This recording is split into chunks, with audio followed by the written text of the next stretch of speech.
আগামী দিনে ভোটের মাধ্যমে আমরা ধানের শীষকে জয়যুক্ত করে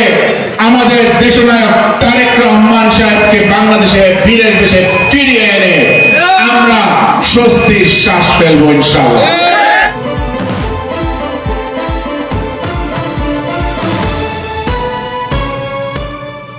আপনারা দেখছেন নবীনগর নিউজ।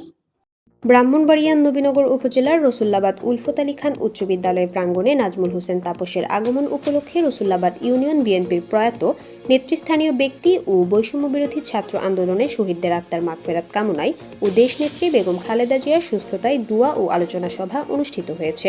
শুক্রবার বিকেলে উক্ত বিদ্যালয় প্রাঙ্গণে অনুষ্ঠিত সভায় নবীনগর উপজেলা পরিষদের সাবেক চেয়ারম্যান বিএনপি নেতা ইঞ্জিনিয়ার শফিকুল ইসলামের সভাপতিত্বে এবং রসুল্লাবাদ ইউনিয়ন যুবদলের সভাপতি এম আবুল হোসেন ও ইউনিয়ন বিএনপির সাবেক সাধারণ সম্পাদক আতিকুর রহমান সবুজের সঞ্চালনায় প্রধান অতিথি হিসেবে বক্তব্য রাখেন ব্রাহ্মণবাড়িয়া ৫ নবীনগর আসন থেকে ধানের শীষ প্রতীকে বিএনপির মনোনয়ন প্রত্যাশী কাজী নাজমুল হোসেন তাপস।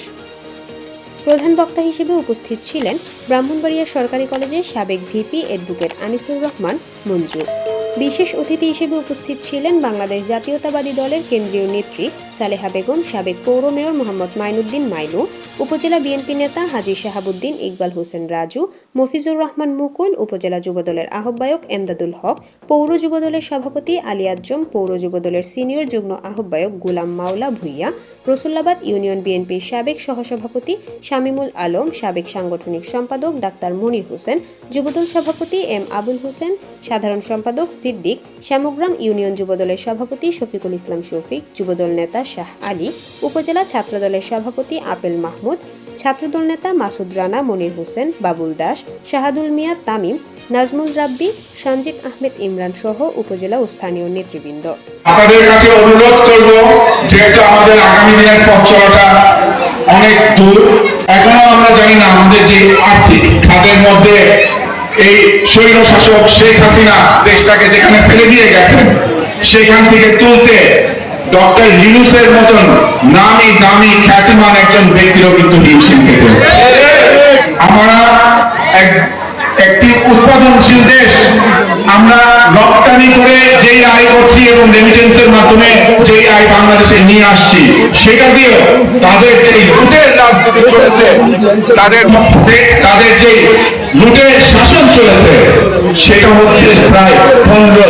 লক্ষ কোটি টাকার উপরে। আপনাদের মনে রাখতে হবে, আমাদের মাথার উপরে আগামী প্রজন্মের জন্য আরো 16 লক্ষ কোটি টাকার ঋণ কিন্তু আমাদের আগামী 25 বছরে দিতে হবে। আমি আপনাদেরকে অনুরোধ করব, আপনারা আমরা এই অন্তর্বর্তীকালীন সরকারকে ধৈর্য সহকারে তাদেরকে সময় দিয়ে তাদেরকে সহযোগিতা করে দেশে কিছু সংস্কারের মাধ্যমে আগামী দিনে এই দেশের ভোটের অধিকার নিয়ে আওয়ামী লীগের মতন একটি ফ্যাসিবাদী দল যাতে আর কেউ না সাহস করতে পারে, মানুষের ভোটের অধিকার নিয়ে যেন ছিনিমিনি না করতে পারে, সেরকম একটি রিফর্মের মাধ্যমে, সংস্কারের মাধ্যমে আগামী জাতীয় সংসদ নির্বাচন পর্যন্ত আমাদের আন্দোলন, আমাদের সংগ্রাম অব্যাহত থাকবে। আগামী দিনে ভোটের মাধ্যমে